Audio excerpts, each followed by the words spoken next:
Mesdames et messieurs, bienvenue et merci de suivre les informations sur RTI 1. Voici les titres de cette édition. Le président de la République Alassane Ouattara est en visite officielle à Kigali au Rwanda. Il a été reçu par le président rwandais Paul Kagame, qui est aussi président en exercice de l'Union africaine. Les deux chefs d'État ont échangé sur les questions d'actualité en Afrique et les relations entre la Côte d'Ivoire et le Rwanda. Le ministre des Infrastructures économiques, Amédée Kouakou, a effectué hier jeudi une visite de chantier dans les localités de Grand Bassam, Boisseau, Noé et Alépé, visite au cours de laquelle il a pu se rendre compte de l'état d'avancement des travaux du projet du corridor Abidjan-Lagos. Le leader nord-coréen Kim Jong-un et le président sud-coréen Moon Jae-in ont discuté ce vendredi de la dénucléarisation et de la paix sur la péninsule lors de leur sommet dans la zone démilitarisée entre les deux pays. Voilà, nous vous le disions à l'instant, le président de la République Alassane Ouattara est en visite officielle à Kigali au Rwanda. Il a été reçu par le président rwandais Paul Kagame, qui est aussi président en exercice de l'Union africaine. Les deux chefs d'État ont échangé sur les questions d'actualité en Afrique et les relations entre la Côte d'Ivoire et le Rwanda. Viviane Aïmer. Comme le président de la République l'avait annoncé à son arrivée mercredi à Kigali, ce jeudi après-midi, il a eu un long échange avec son homologue rwandais Paul Kagame, par ailleurs président en exercice de l'Union africaine, venu lui rendre visite à son lieu de résidence. Les deux chefs d'État se sont entretenus pendant 1h30 sur divers sujets concernant, ainsi que le président de la République l'avait souligné, la paix et la sécurité sur le continent. Au Rwanda, le président de la République Alassane Ouattara a visité le mémorial du génocide de Kigali, où les restes de plus de 250 000 personnes sont enterrés. Dans ce mémorial, il y a un centre d'accueil pour les étudiants et les personnes qui souhaitent comprendre les événements de 1994 qui ont conduit au génocide rwandais. Nous allons rester avec Viviane Aïmer. Le mémorial du génocide dans le quartier de Gisozi, à Kigali. Ce musée du souvenir où sont conservés les restes de 250 000 victimes d'un génocide qui a fait 800 000 morts en 100 jours a reçu la visite ce jeudi du président de la République Alassane Ouattara, accueilli par la ministre de la Culture et des Sports Julienne Iwaku et le président de la commission de lutte contre le génocide, Dr Jean Bizimana. La visite a commencé par la projection d'un film de 9 minutes. Le génocide rwandais, conséquence du refus de la différence ethnique, a commencé après que l'avion du président rwandais Juvenal Habyarimana d'ethnie Hutu a été abattu au-dessus de Kigali le 6 avril 1994. Le lendemain, 7 avril, des barrages sont dressés dans toutes les rues de Kigali, et les miliciens Hutus et les forces armées rwandaises fouillent les maisons. Tous les Tutsis, sans discernement, sont accusés d'être complices de la rébellion, le Front patriotique rwandais, FPR. Ceux qui sont arrêtés sont tués. Les Hutus modérés ou opposants qui ne veulent pas participer au massacre sont tués également. La chasse aux Tutsis ne se cantonne pas seulement qu'à la capitale, mais s'étend dans tout le pays. Face à la barbarie, l'ONU refuse de mettre en danger ses casques bleus et les Tutsis rwandais sont abandonnés à leur sort jusqu'au 4 juillet 1994 quand la rébellion arrive enfin à pénétrer dans Kigali. Des photos, des documents, des récits audiovisuels, des restes humains, toutes les preuves de ce massacre sont conservés dans ce musée du souvenir que le président de la République a visité sous la conduite du directeur de ce mémorial, Honoré Gatera. À la fin de sa visite, le président de la République, avec beaucoup d'émotion, a signé le livre d'or. Il y a beaucoup d'émotions. Je réitère mes condoléances et toute ma compassion au peuple rwandais et faire en sorte que la construction de ce pays continue et que plus jamais ce peuple ou aucun autre peuple ne vive ce que les Rwandais ont vécu. Puis, avant de quitter les lieux, le président de la République a déposé une gerbe de fleurs en la mémoire des victimes. Le ministre des Affaires étrangères est aux États-Unis d'Amérique pour une mission à l'ONU. Marcela Montano a participé à un débat mercredi au Conseil de sécurité de l'ONU. La rencontre portait sur la consolidation de la paix dans les pays qui sortent de crise. Le cas de la Côte d'Ivoire est une réussite en la matière et a été salué par le secrétaire général de l'ONU, Michel Digré. Séance d'information du Conseil de sécurité sur la consolidation et la pérennisation de la paix, l'opération des Nations Unies en Côte d'Ivoire, citée comme un exemple de réussite au cours des débats. Nous pouvons bâtir notre travail sur nos succès. Et je crois que le succès le plus important des temps récents a été le succès en Côte d'Ivoire.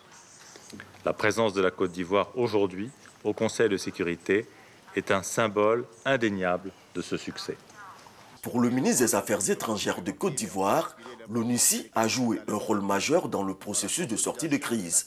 Mais il a fallu un engagement efficient de l'État ivoirien pour consolider la paix dans le pays. Pour mon pays, l'État est la clé de voûte des actions de consolidation de la paix et de sa pérennité. Le relèvement spectaculaire de l'économie de la Côte d'Ivoire, au lendemain de la crise post-électorale, a favorisé l'émergence d'un État solide qui a pris toute sa part dans les efforts de normalisation post-crise et de consolidation de la paix.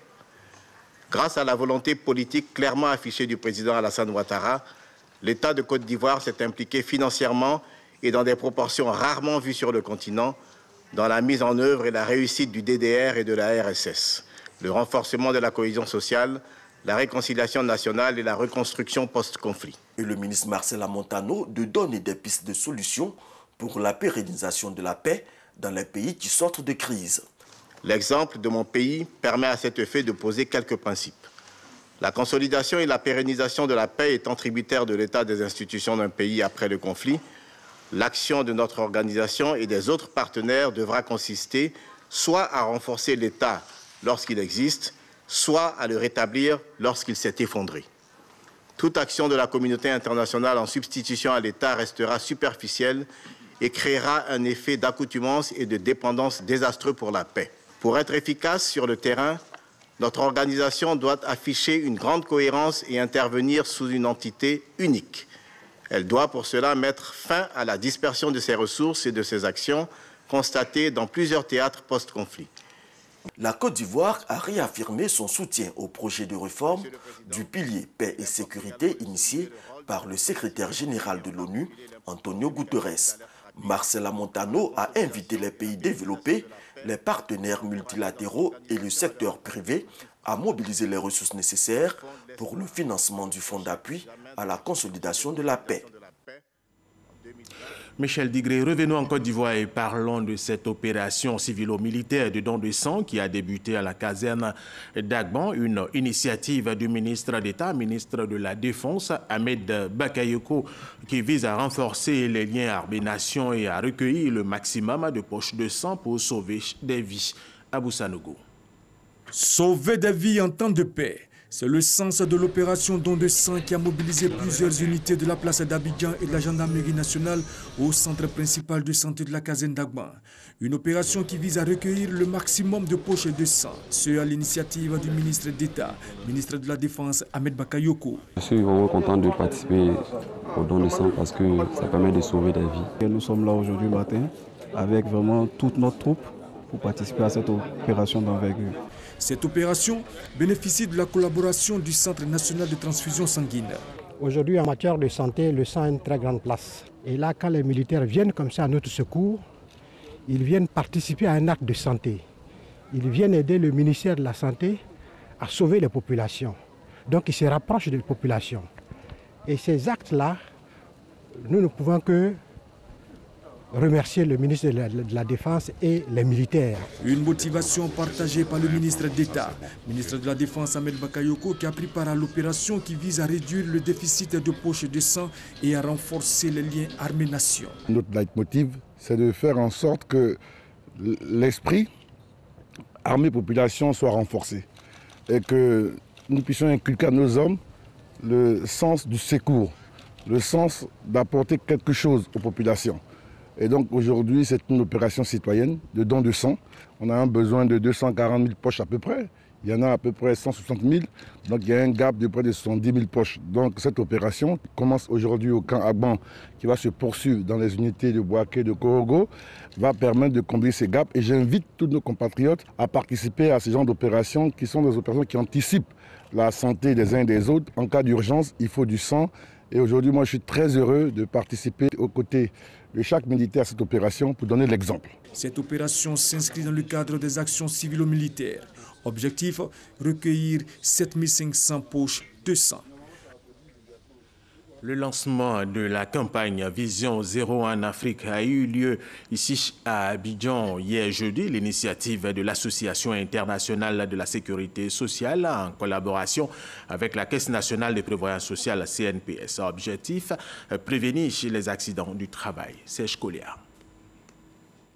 320 millions d'accidents du travail et 2 300 000 maladies mortelles liées au travail sont enregistrées chaque année dans le monde, selon l'Organisation internationale du travail.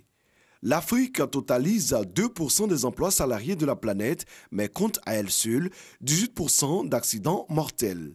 En Côte d'Ivoire, en moyenne, 6 000 accidents du travail sont enregistrés chaque année par la CNPS, la Caisse nationale de prévoyance sociale.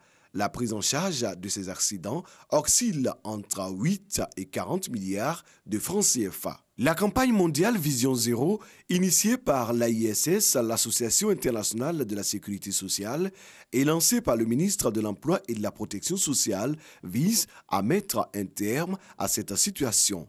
La meilleure politique consiste, par des mesures préventives, à diminuer les risques et à humaniser davantage les conditions de travail, autant dans l'intérêt de chaque travailleuse et de chaque travailleur que dans celui de la collectivité et de la nation tout entière dont la charge financière se trouvera allégée. Réduire à néant les accidents du travail et maladies professionnelles à travers une culture de prévention solide dans le monde et particulièrement en Afrique. Afrique, malheureusement, c'est la région avec plus d'accidents par habitant, par travailleur du monde. Et pour ça, il y a de très bonnes raisons d'améliorer la prévention des risques professionnels. Investir dans la prévention pour sauver des vies et protéger le bien-être des individus et des familles, voici tout l'intérêt des assises de la campagne Vision Zéro qui se tiennent à Abidjan. Le programme national de la santé scolaire et universitaire santé adolescents et jeunes fait le bilan à mi-parcours de ses activités. Les médecins de santé adolescents et jeunes, dont toutes leurs composantes, sont à l'Institut national de l'hygiène publique à Trècheville pour présenter justement le bilan à mi-parcours de leurs activités à Mississauga. S'occuper de la santé des élèves, étudiants, jeunes déscolarisés ou non scolarisés. C'est la tâche assignée au service de santé scolaire et universitaire SSU, appelé autrefois médico-scolaire. Les médecins exerçant dans ces centres de santé ne sont pas à l'abri des difficultés. Nous n'avons pas de radiographie, figurez-vous sur place, ni de salle d'échographie. Donc on est obligé de faire partir les enfants que nous soupçonnons jusqu'à faire 45 km pour faire ces différents examens. Pour remédier à ces difficultés, le programme national de santé scolaire et universitaire initie une réunion bilan à mi-parcours. Elle servira aussi à trouver des stratégies pour inciter les jeunes à fréquenter les centres de santé scolaire et universitaire. Nous assurons la prise en charge avec des médicaments, des antipaludéens que le ministère nous donne. Au niveau du dépistage du VIH, nous faisons la prise en charge avec les antirétroviraux. En santé scolaire, tout est gratuit. Le personnel se tient à leur entière disposition pour une prise en charge psychosociale adéquate. Et même nous avons aussi un service d'hygiène mentale pour la prise en charge des élèves toxicomanes qui ont des problèmes psychiatriques. Nous avons en charge une population à grand risque, les jeunes et les adolescents. Et nous donnons des directives. Nous devons évaluer si ces directives-là sont mises en œuvre. Par exemple, pour le VIH, c'est dépister, traiter. Il ne peut pas dépister et puis laisser partir un patient. Le taux de fréquentation des services de santé scolaire et universitaire est estimé à 30%. Il en existe 163 en Côte d'Ivoire, dont 77 formels. Elle est toujours en santé chez le centre médico-social du port autonome de San Pedro, voit sa capacité opérationnelle se renforcer avec une ambulance de plus qui porte désormais à 3 le nombre de nouveaux véhicules venus renforcer le parc d'ambulances dans la ville de San Pedro. Sam Konon est notre correspondant à San Pedro. Dans la cité balnéaire, l'offre de soins est en constante amélioration. Aux côtés de l'infrastructure sanitaire publique, le CHR, Centre hospitalier régional, de nombreuses autres structures de santé publique, dispensaires, centres de santé urbains et scolaires participent à l'engagement du gouvernement, offrir aux populations une prise en charge sanitaire la meilleure possible. Pour la ville de San Pedro, nous avons environ une dizaine de structures sanitaires. Nous avons un centre de prise en charge de l'ulcère de Buruli. L'État a fait beaucoup et l'État continue de faire beaucoup. Récemment, nous venons d'avoir le centre de santé urbain d'Afsi Cathédrale 2, dans un quartier qui est assez reculé du centre-ville. Le renforcement de l'offre de soins à San Pedro, à cette volonté du gouvernement, souscrivent des structures sanitaires d'institutions présentes dans la deuxième ville portuaire du pays, le centre médical des armées et surtout le centre médico-social du port autonome de San Pedro sont de celles-là.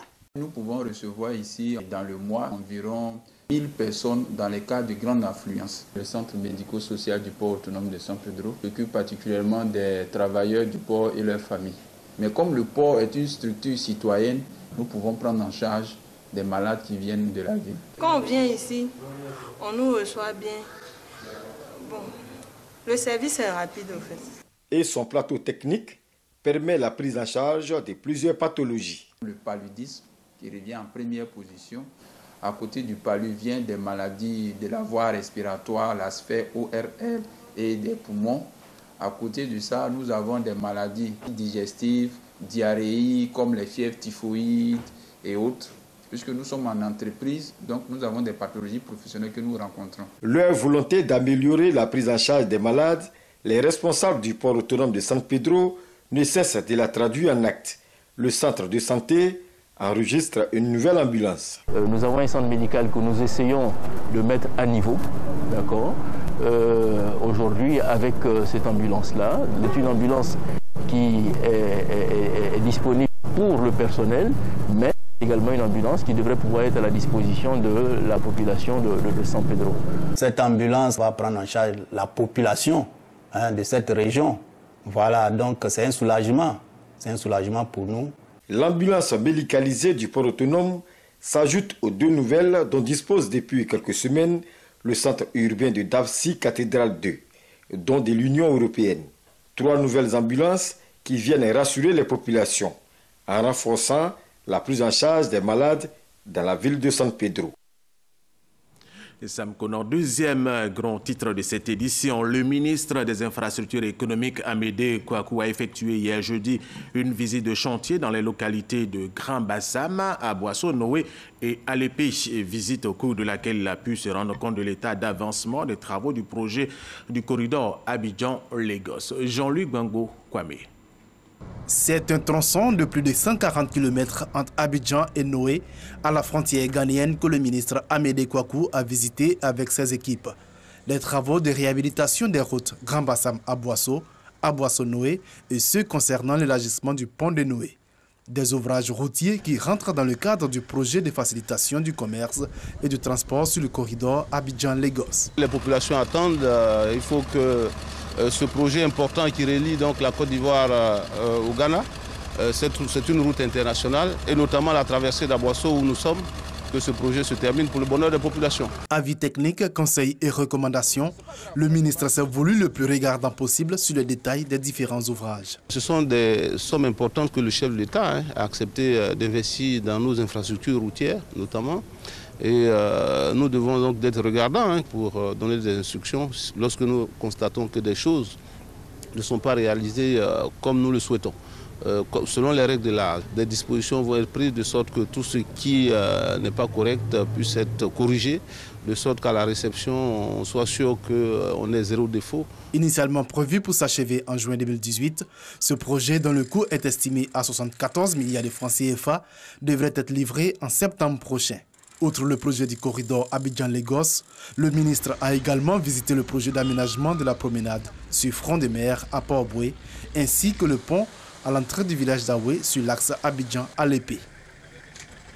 Allez, toute autre chose à présent dans le cadre de ces visites inopinées dans les administrations sous tutelle. Le secrétaire d'État auprès du Premier ministre chargé du budget et du portefeuille de l'État était ce matin à Adjamé, dans les locaux de la Direction générale des impôts. Il est allé s'imprégner des conditions de travail des agents et les encourager à fournir plus d'efforts. Kwasi Mamadou. Adjamé, Direction générale des impôts. Ce vendredi matin, une présence particulière dans ces locaux. Le secrétaire d'État en charge du budget et du portefeuille de l'État y est, non pas pour payer ses impôts, mais pour s'imprégner des conditions de travail des agents. Moussa Sanogo fait le tour des bureaux. S'il constate une présence importante des agents à leur poste, il note aussi des cas d'absence. Là, il est quand même 8h30.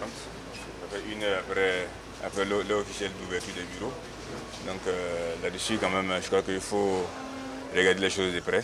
Voilà, que les uns et les autres puissent expliquer. À chaque étape, il échange avec responsables, agents et contribuables trouvés sur place. Des échanges qui permettront à ses collaborateurs de lui exposer leurs préoccupations, des préoccupations liées aux conditions de travail. Les conditions d'accès à nos locaux qui ne sont pas faciles. Après ces conditions d'accès, vous verrez que les agents sont un peu plusieurs par bureau, mais ces difficultés ne nous empêchent pas de travailler. Une visite bien appréciée par le directeur général adjoint des impôts et par les agents. Vous savez que la DGI est pourvoyeuse de recettes importantes pour financer le budget de l'État. Donc il est bon que le premier responsable lui-même vienne de temps en temps vérifier sur place l'effectivité de la présence des agents, vienne sur place aussi s'enquérir de leurs conditions de travail. Ça a été une surprise pour nous parce qu'on ne s'attendait vraiment pas. Et on arrive, on nous dit que le ministre est là. Pour nous, vraiment, ça veut dire qu'il se soucie de nous.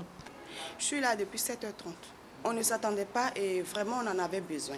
Parce qu'avec les conditions d'Adjamé, les conditions de travail dans lesquelles on est, vraiment on a su que le ministre ne nous a pas oubliés. Moussa Sanogo encourage les agents de la Direction générale des impôts à fournir plus d'efforts dans la réalisation des objectifs du gouvernement. Pour apprécier la performance du recouvrement des impôts dans une zone comme Adjamé, qui est une grande commune commerçante, pour nous assurer que ces performances-là sont en ligne avec nos attentes.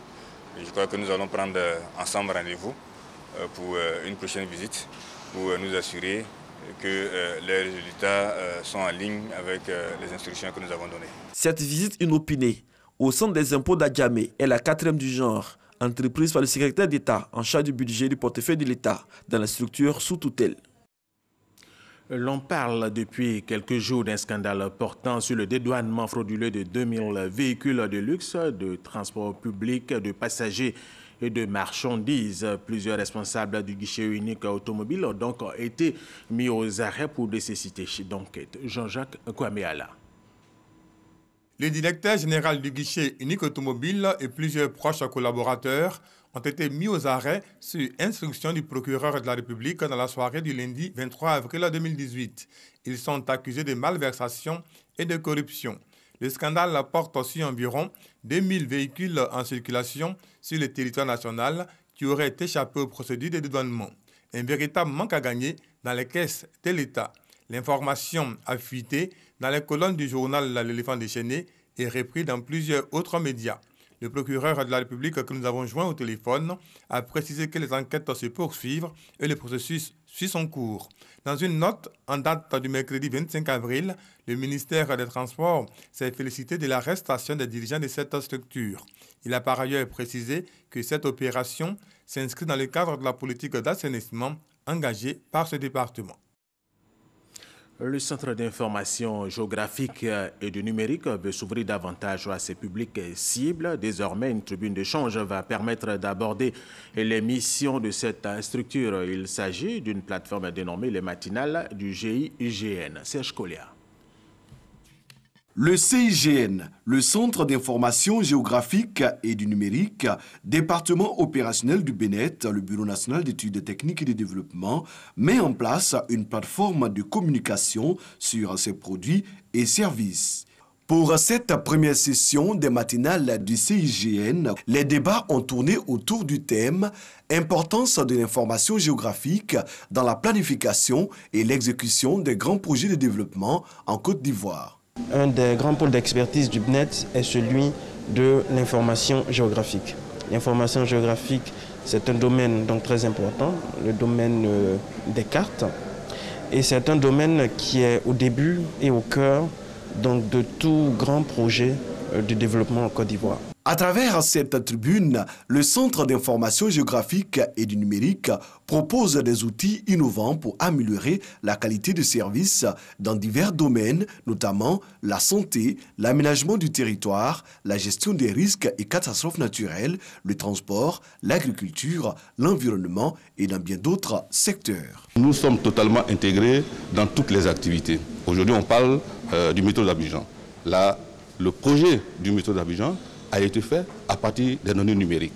La réalisation des schémas directeurs d'urbanisme se fait à partir des données d'information géographique. L'entretien routier se fait à partir des données géographiques. Nous avons élaboré ce que nous appelons la carte sanitaire, qui a permis d'accompagner le ministère de la Santé dans la planification de certaines activités relevant de leurs compétences. Les matinales du CIGN constituent un cadre d'échange entre acteurs et décideurs du domaine des sciences géographiques. La Commission nationale des droits de l'homme en Côte d'Ivoire, CNDHECI, a organisé hier jeudi un atelier sur l'application des décisions des mécanismes régionaux et internationaux des droits de l'homme. L'objet de ce rendez-vous est de créer un cadre d'échange, d'information et de bonnes pratiques entre les actions des droits de l'homme, les acteurs étatiques et la société civile. Ahmed Traoré, Alexis Zerwe-Draogo. Mettre en place un plan d'action pratique pour le suivi des recommandations et observations des mécanismes régionaux et internationaux des droits de l'homme, voilà l'objectif de la Commission nationale des droits de l'homme qui organise un atelier à Abidjan. La Commission nationale des droits de l'homme a un vaste programme de renforcement des capacités des acteurs locaux en matière de droits de l'homme. Et donc nous avons invité aujourd'hui des acteurs, non des moindres, pour les édifier sur les mécanismes régionaux et internationaux des droits de l'homme, sur les décisions que prennent ces mécanismes et comment contribuer à la mise en œuvre de ces différentes décisions et arrêts. Une démarche saluée par les participants. La Côte d'Ivoire est un pays qui est engagé résolument dans la défense et la protection des droits de l'homme. Et la Commission nationale des droits de l'homme fait un travail remarquable à ce niveau. Vous savez, pour mieux défendre les droits de l'homme, il faut d'abord les promouvoir. Il faut que chacun sache à quoi s'en tenir.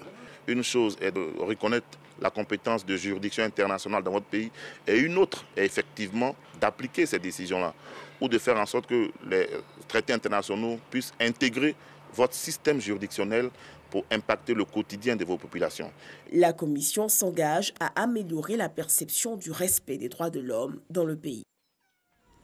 Dans l'actualité internationale, par ailleurs, le leader nord-coréen Kim Jong-un et le président sud-coréen Moon Jae-in ont discuté ce vendredi de la dénucléarisation et de la paix sur la péninsule. Lors de leur sommet chez les deux dirigeants ont eu un dialogue sincère et franc. Olivier Iriebi, Franck Quadio. À l'issue d'une rencontre historique qui a eu lieu ce vendredi 27 avril, le président sud-coréen Moon Jae-in et le dirigeant nord-coréen Kim Jong-un se sont engagés à une dénucléarisation complète de la péninsule coréenne. Dès leurs premiers échanges, les deux dirigeants ont démontré leur volonté de détente et d'entreprendre un nouveau départ dans la paix. Dans ce sens, ils ont signé une déclaration commune dans laquelle les deux pays ont convenu de cesser toutes leurs activités hostiles sur leur surface terrestre, maritime et aérienne. Aussi ont-ils exprimé leur volonté de transformer la zone démilitarisée qui sépare les deux pays en une zone de paix. Arrivé en premier à Panmunjom, dans la zone démilitarisée en provenance de Séoul, le dirigeant nord-coréen a été rejoint 30 minutes après par son voisin du Sud sur la ligne de démarcation militaire qui les sépare. Les deux présidents se sont alors joués de la ligne de démarcation, passant au nord puis au sud, mais dans la main. Allez, Hugues Hervé Blé a supervisé cette édition. Merci aux techniciens. Merci à vous de l'avoir suivi. Restez avec nous sur RTI 1.